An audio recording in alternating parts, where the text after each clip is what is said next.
महाभारत के दानवीर कर्ण का इतिहास बड़ा ही रोचक है। कर्ण एक महान योद्धा के साथ एक ज्ञानी पुरुष भी थे। वे केवल शूरवीर या दानी ही नहीं थे, अपितु कृतज्ञता, मित्रता, सौहार्द, त्याग और तपस्या का प्रतिमान तथा महाज्ञानी, दूरदर्शी, पुरुषार्थी और नीतिज्ञ भी थे और धर्म को समझने वाले एक महान योद्धा थे। कर्ण का व्यक्तित्व बहुत ही रहस्यमय है। महाभारत में जितना मुख्य किरदार अर्जुन और दुर्योधन का था, उतना ही कर्ण का भी था, जिसकी गणना कुरुक्षेत्र युद्ध के निर्णायक योद्धाओं में की जाती थी। दुर्वासा ऋषि के वरदान से कुंती ने सूर्य का आह्वान करके कौमार्य में ही कर्ण को जन्म दिया, लेकिन लोक लाज के भय से कुंती ने उसे नदी में बहा दिया। बाद में गंगा किनारे हस्तिनापुर के सारथी अधीर्थ को कर्ण मिला और वो उस बालक को अपने घर ले गया। कर्ण को अधीर्थ की पत्नी राधा ने पाला, इसलिए कर्ण को राधेय भी कहते हैं। अन्य देश के राजा कर्ण की पहली पत्नी का नाम वृषाली था और वृषाली से उसको वृषसेन, सुषेण, वृषकेत नामक 3 पुत्र मिले। दूसरी सुप्रिया से चित्रसेन, सुशर्मा, प्रसेन, भानुसेन नामक 3 पुत्र मिले। माना जाता है कि सुप्रिया को ही पद्मावती और पुण्यरूवी भी कहा जाता था। कर्ण के जीवन से कई रहस्य जुड़े थे।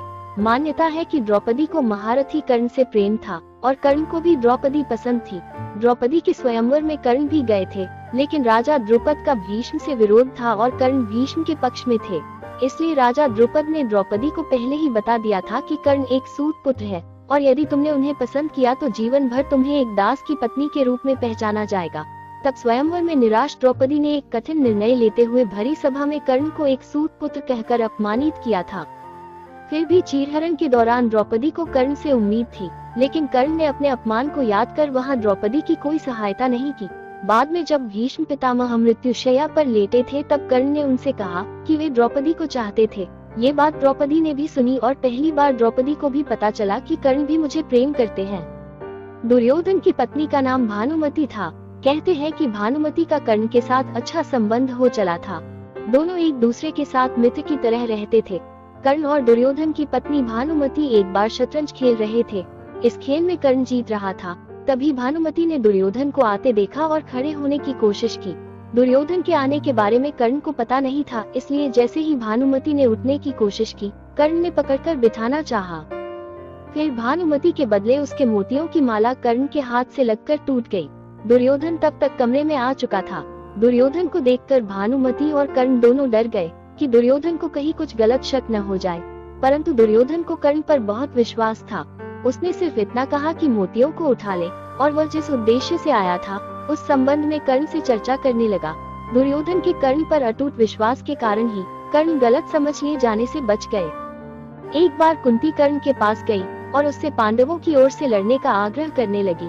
कर्ण को मालूम था कि कुंती मेरी माँ है, लेकिन कुंती के लाख समझाने पर भी कर्ण नहीं माने और कहा कि जिनके साथ मैंने अब तक का अपना सारा जीवन बिताया उसके साथ मैं विश्वासघात नहीं कर सकता। तब कुंती ने कहा कि क्या तुम अपने भाइयों को मारोगे? इस पर कर्ण ने बड़ी ही दुविधा की स्थिति में वचन दिया, माते, तुम जानती हो कि कर्ण के यहाँ याचक बनकर आया कोई भी खाली हाथ नहीं जाता, इसलिए मैं तुम्हें वचन देता हूँ कि अर्जुन को छोड़कर मैं अपने अन्य भाइयों पर शस्त्र नहीं उठाऊंगा।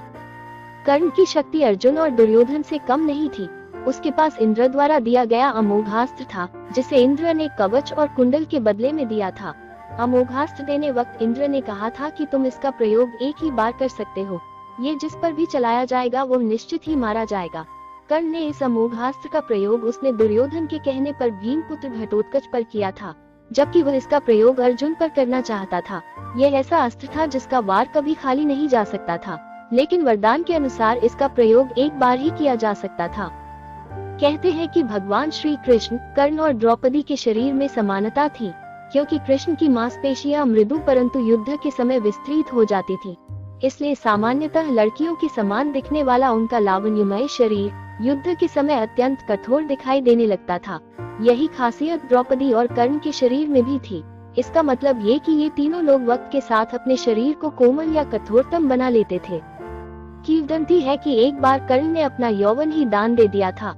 कथा अनुसार एक बार की बात है, दुर्योधन के महल पर भगवान नारायण स्वयं विप्र के वेश में पधारे थे और दुर्योधन से भिक्षा मांगने लगे।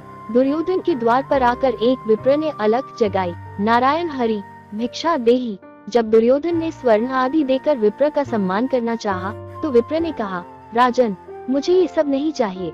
तब दुर्योधन ने आश्चर्य से पूछा, तो फिर महाराज कैसे पधारे? फिर विप्र ने कहा, मैं अपनी वृद्धावस्था से दुखी हूँ। मैं चारों धाम की यात्रा करना चाहता हूँ, जो युवावस्था के स्वस्थ शरीर के बिना संभव नहीं है। इसलिए यदि आप मुझे दान देना चाहते हैं तो यौवन दान दीजिए। दुर्योधन बोला, भगवान, मेरे यौवन पर मेरी सहधर्मिणी का अधिकार है, आज्ञा हो तो उनसे पूछ आऊं। विप्र ने सिर हिला दिया। दुर्योधन अंतःपुर में गया और मुंह लटकाए लौट आया। विप्र ने दुर्योधन के उत्तर की प्रतीक्षा नहीं की। वे स्वत समझ गए और वहां से चलते बने। उन्होंने सोचा, अब महादानी कर्ण के पास चला जाए। कर्ण के द्वार पहुंचकर विप्र ने अलख जगाई, भिक्षा देही। कर्ण तुरंत राजद्वार पर उपस्थित हुआ। विप्रव, मैं आपका क्या अभीष्ट करूं? विप्र ने दुर्योधन से जो निवेदन किया था वही कर्ण से भी कर दिया। कर्ण उस विप्र को प्रतीक्षा करने की विनय करके पत्नी से परामर्श करने अंदर चला गया, लेकिन पत्नी ने कोई नुकुर नहीं की। वो बोली, महाराज, दानवीर को दान देने के लिए किसी से पूछने की जरूरत क्यों आ पड़ी?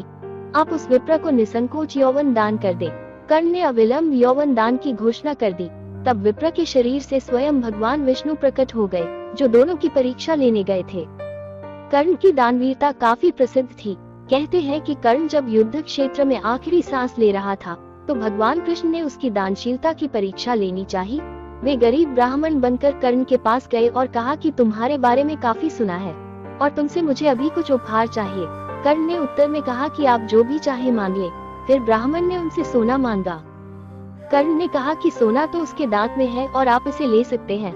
ब्राह्मण ने जवाब दिया कि मैं इतना काया नहीं हूँ कि तुम्हारे दांत तोड़ूं। कर्ण ने तब एक पत्थर उठाया और अपने दांत तोड़ लिए। ब्राह्मण ने इसे भी लेने से इनकार करते हुए कहा कि खून से सना हुआ ये सोना वह नहीं ले सकता। कर्ण ने इसके बाद एक बाण उठाया और आसमान की तरफ चलाया। इसके बाद बारिश होने लगी और दांत धुल गया। जब कर्ण को द्रोणाचार्य ने ब्रह्मास्त्र विद्या सिखाने से इनकार कर दिया, तब वे परशुराम के पास पहुंच गए। परशुराम ने प्रण लिया था कि वे इस विद्या को किसी ब्राह्मण को ही सिखाएंगे, क्योंकि इस विद्या के दुरुपयोग का खतरा बढ़ गया था। लेकिन कर्ण ये सीखना चाहता था, तो उसने परशुराम के पास पहुंचकर खुद को ब्राह्मण का पुत्र बताया और उनसे यह विद्या सीख ली। फिर एक दिन जंगल में परशुराम जी कर्ण की गोद में सिर रखकर गहरी नींद में सो रहे थे। तभी कहीं से एक कीड़ा आया और वो कर्ण की जांघ पर डंक मारने लगा। लेकिन परशुराम की नींद खुल जाने के भय से कर्ण चुपचाप बैठा रहा। फिर घाव से बहते खून ने जब परशुराम को छुआ तो उनकी नींद खुल गई। उन्होंने कर्ण से पूछा कि तुमने उस कीड़े को हटाया क्यों नहीं? कर्ण ने कहा कि आपकी नींद टूटने का डर था, इसलिए। तब परशुराम ने कहा कि किसी ब्राह्मण में इतनी सहनशीलता नहीं हो सकती है, तुम जरूर कोई क्षत्रिय हो, इसलिए सच सच बताओ। तब कर्ण ने सच बता दिया। तब क्रोधित परशुराम ने कर्ण को उसी समय शाप दिया कि तुमने मुझसे जो भी विद्या सीखी है वह झूठ बोलकर सीखी है, इसलिए जब भी तुम्हें इस विद्या की सबसे ज्यादा आवश्यकता होगी तभी तुम इसे भूल जाओगे और कोई भी दिव्यास्त्र का उपयोग नहीं कर पाओगे। हुआ भी यही कि कुरुक्षेत्र में कर्ण को जब ब्रह्मास्त्र की जरूरत महसूस हुई तब वे यह विद्या भूल गए। परशुराम जी के आश्रम से शिक्षा ग्रहण करने के बाद कर्ण वन में भटक रहे थे। इस दौरान वे शब्दभेदी विद्या सीख रहे थे। एक दिन जब वे इस विद्या का अभ्यास कर रहे थे तब उन्होंने एक गाय के बछड़े को अन्य वन्य पशु समझकर शब्दभेदी बाण चला दिया और उस बाण से बछड़ा मारा गया। तब उस गाय के बछड़े के स्वामी ब्राह्मण ने कर्ण को शाप दे दिया कि जिस प्रकार उसने एक असहाय बछड़े को मारा है, वैसे ही एक दिन वह भी तब मारा जाएगा जब वो खुद को असहाय महसूस करेगा और उसका सारा ध्यान अपने शत्रु से कहीं अलग होगा। हुआ भी यही था कि जब कर्ण का अर्जुन से घोर युद्ध चल रहा था तब उसके रथ का पहिया बार बार भूमि में धंस जाता था और वह उसे निकालकर फिर से युद्ध करने लगता था।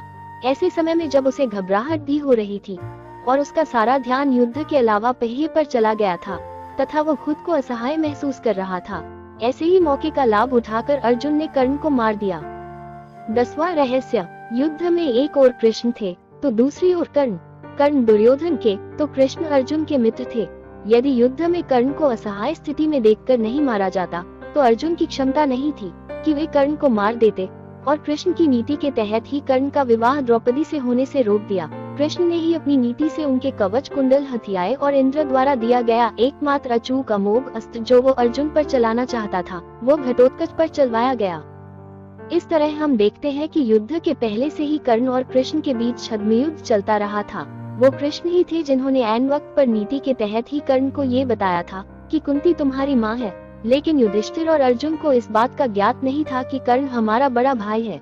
यदि युधिष्ठिर को ये पता चलता कि कर्ण मेरा बड़ा भाई है तो वह राजपाट की लड़ाई नहीं लड़ते बल्कि कर्ण को ही राजा बनाने की लड़ाई लड़ते।